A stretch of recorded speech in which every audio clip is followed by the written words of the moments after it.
байна уу хүмүүстээ? Иргэний ёс зүйн боловсролын шинэ хичээл эхэлж байна. Өнөөдрийн хичээлийн сэдэв мэдрэхүүн эрхтнүүд тэдгээрийн үүргийг танин мэдье.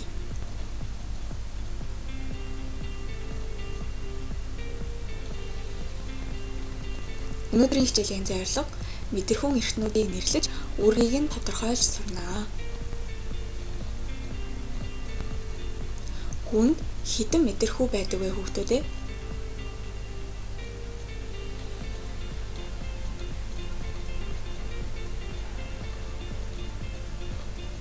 Дараах зургийг ажиглаарай.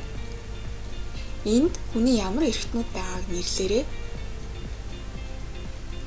Эдгээр эрхтнүүдийн ижил талуудыг нэрлээрэй хүүхдүүдээ.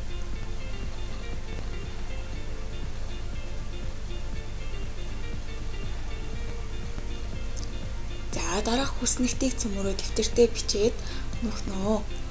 Мэдрэхүй эрхтний дүрслэлүүдийг харуулсан байна. Эдгээр мэдрэхүй эрхтнүүдийн нэршил болон эрхтэн тус бүрийн үүргийг нөхөж жирэх хүүхдүүдээ.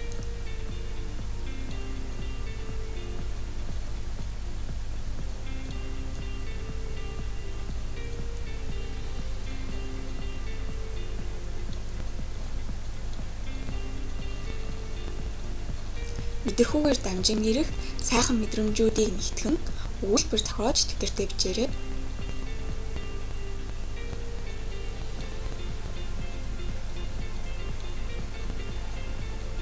Харах мэдрэхүй. Хүн мэдрэхүүн мэдээллийн 90% харааны мэдрэхүйн тусламжтайгаар хүлээн авдаг. Хүн харааны мэдрэхүйн тусламжтайгаар эргэн тойрныхоо юмс үзэгдлийн өнгө гэрлийг мэдэрч хүлээж авч байдаг. Доор хүний нүдний бүтцийг зургаар харуулсан байна хүүхдүүд.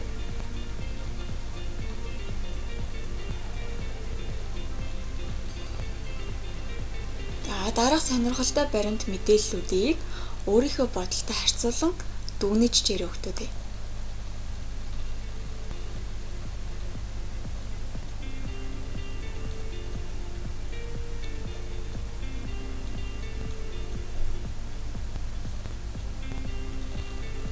Сонсголын мэдрэхүй. Хүний чихний нэг гол үүрэг нь гаднаас ирж байгаа дуу чимээг хүлээн авч ялган салгахад оролцож организмын үйл ажиллагаатай холбодог.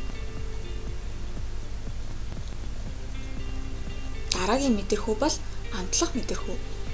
Хүн хэлээрээ өөр төрлийн амтыг мэдэрч амтаас гадна халуун хүтэн, эслэг, ориглон гэх мэт зүйлсийг ялгах чадвартай байдаг.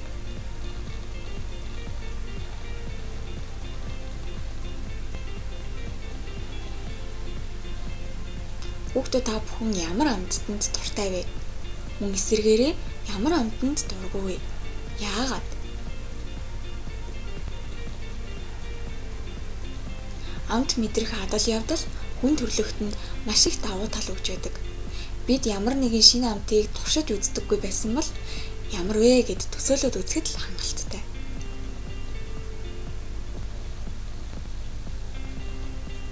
Дараагийн мэдрэхүй бол үнэрлэх мэдрэхүй байна. Муухай үнэрийн багахан эсгэл байхад бидний үнэр мэдрэгч хэсүүдэд маш амархан хүрч тэндээс тархи руу мэдээлэл илгээгдэж байдаг.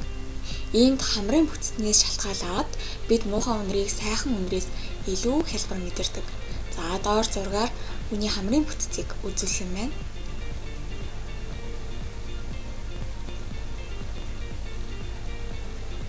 Бид ямар нэг үнэр үнэртгэд хамраас ирсэн дохио тархины хоёр өөр хэсэгт хүрдэг. Тархины урд хэсэгт очисон тохиоллоор тархи ямар үнэр байгааг ялгадаг. Бас нэгэн тохиолдол тархины өөр нэг хэсэгт очдог. Энэ хэсэгт тархи хүчтэй сэтгэл хөдлөл дурсамжуудад хадгалдаг бөгөөд үнэрийн тухай дурсамж ч гэсэн хадгалагдаж байдаг.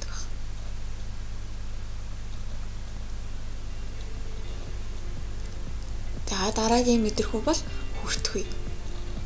Бидний биеийн эргэн тойронд үеийн түнцийг байх бөгөөд тэдгээр нь гадаад орчноос мэдээлэл цуглуулж авдаг. Тэднийг хүрэлцэх мэдрэхүй хэмээн нэрлэдэг. Үүний ачаар бид биеэ өөртөө тохиромжтой байдалд байлгаж аюулаас сэргийлж чаддаг.